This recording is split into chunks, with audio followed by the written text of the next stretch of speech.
to bring us to a total dictatorship. I give you Dr. Bill Deagle. Colorado, Canada, British MI5, MI6, they're coordinated with the drug running, which is $500 billion to $1 trillion a year. By all these agencies, they're all tied together. Why would they cooperate with people running drugs? You're talking about the CIA drug running? CIA and Department of Justice and EPA bring in all the drugs. There's a very tiny fraction brought in by roads. How can you verify this information? I was a doctor that flew and took care of the pilots flying out of Buckley Air Force Base in Peterson, and they fly over and come back freaked out and tell me that they were coming back loaded to the gunnels with drugs and dropping off at unusual sites as well. These were Navy pilots or Air Force? These are Air Force. Buckley Air Force Base Reserve, which is C-130 Reserves, Peterson Air Force Base, exactly, in Colorado. And I also have friends with Special Forces, Special Op and Delta, so I taught the course and knew many of these guys. And the Navy ships were bringing them in Tallahassee, Florida, and other ports. Nuclear physics. You got a photographic memory. Photographic memory. Training in nuclear physics. I was supposed to go to MIT nuclear physics, went into honors biochemistry. I finished my PhD research project at age 20 in molecular biology, okay? I was studying specialty medicine at 24. I'm 55, okay? I've been around a long time. What medical school did you study medicine in? Dalhousie University, Halifax, Nova Scotia. University of British Columbia, Medical College of Georgia, Medical College of Wisconsin. So you held licenses both the U.S. and in Canada. Yeah, I practiced in British Columbia, Alberta, Nova Scotia, Georgia, Illinois, and Colorado. How come I've never heard your story before? I've never even heard of you. They suppressed it. They don't want it out. I'm on Genesis Network. I came out 2.5 years ago with the Truth Book. A lot of the stuff about Oklahoma City. Now it's on the Alex Jones archives 2.5 years ago. You can listen to the audio archives. And I have my affidavit on my website, Clay and Iron. You can actually get the actual affidavit there. It's not scanned, it's the actual word-for-word affidavit of what I sent to Justice Center. Given that your scenario is right, your information is all correct, and they do pop the nukes this summer, what could any American do to stop or prevent any of this? Well, first, we were speaking to the people inside the military, the intelligence, and the FBI. There's good people in all of our organizations. They have to have a false flag operation, meaning they have to run a simulation. Then they have to go make it go live, or they have to actually poke the eyes out by setting up a red-blue team thing like they do with CSIS when they're doing this, the Canadian Security Intelligence and NORAD when they're doing that. So they have to have operational false flags in order for them to be able to do these. If we watch the false flags and the people inside it know that the false flag potentially could go live, they need to be able to blow the whistle to the media. They need to be able to have courage to realize if they make this go live, there's two major scenarios on the way. The first is they have pandemic avian flu, and I have proof, genetic proof, letter by letter, that they weaponized this and created it on purpose.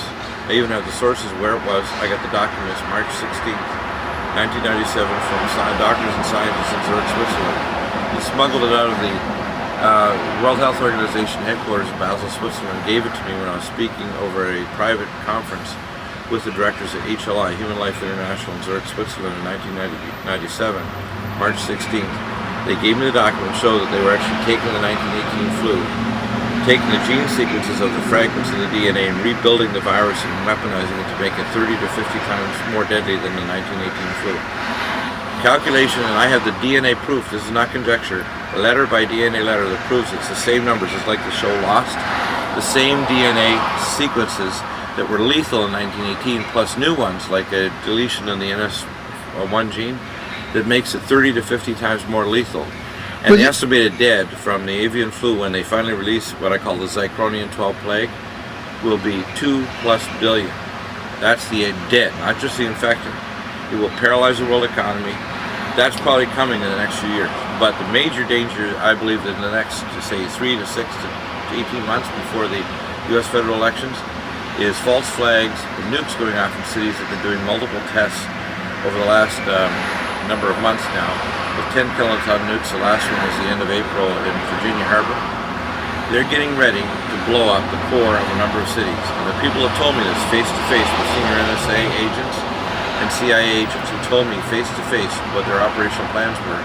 and they were already frightened and trying to think about how they're going to get out of the country as long ago as 1994. They knew it was going to come, and they knew it would come in step things. Like Oklahoma City came after this, then the 9/11. I had the Patriot Act 2 years before 9/11 from my special op and Delta contacts. They sent me the Patriot Act 2 years before 9/11. I sat down March 1, 2001 with the FBI director, the Center for Disease Control director for bioterrorism. Who was the FBI director at that time? I don't remember his name, but it was the FBI director for bioterrorism. He was the director for the bioterrorism division. At Fort Detrick, Maryland? No, I guess the top guy for the U.S. He wasn't just a regional director. Because Okay. we were doing Operation Top Off in Dark Winter, and we failed on both of those. We did a simulation on 17th Avenue for release of anthrax with a simulation and with bubonic plague in the Performing Arts Center, and a supercomputer simulation of a guy that was supposedly came in our supercomputer, you know, a simulation from Cairo with infected smallpox, and then he flew to Oklahoma City. Interestingly, this is, by the way, Oklahoma City, and what he did was he was supposed to come with an infective weaponized strain that would spread, and we calculated from our computer simulations and modeling that it would spread to 93 million Americans, 93 countries in 90 days. Then they That have would reduce the multiple world population. What's what the they've point done now of is this? they've moved to all of these plagues the Russians developed over the last 75 years. All of our plagues from BSL 2 to BSL 4 labs. So all the universal labs over all the major cities now are all been upgraded with proper low pressure installations. So these multiple plagues, like when Katrina hit a year and a half ago, that hit a city that had a BSL 2 lab that had the worst plagues that were ever developed in human history, sitting in a lab with a chain link fence and a chain on the gate, and that's it. What city was that in? New Orleans. New Orleans. In New Orleans, they had some of the most deadly plagues ever made in history, sitting in a laboratory with just literally a chain and a lock sitting on the gate. How many Yeah. people knew that was there?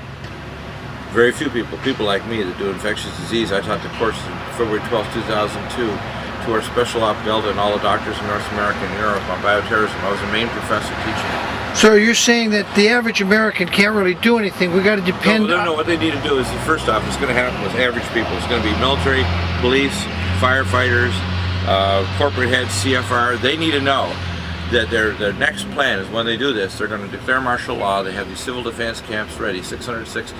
They can hold 100,000 each. They have 2 that can hold 1 million. One can hold 2.5 million.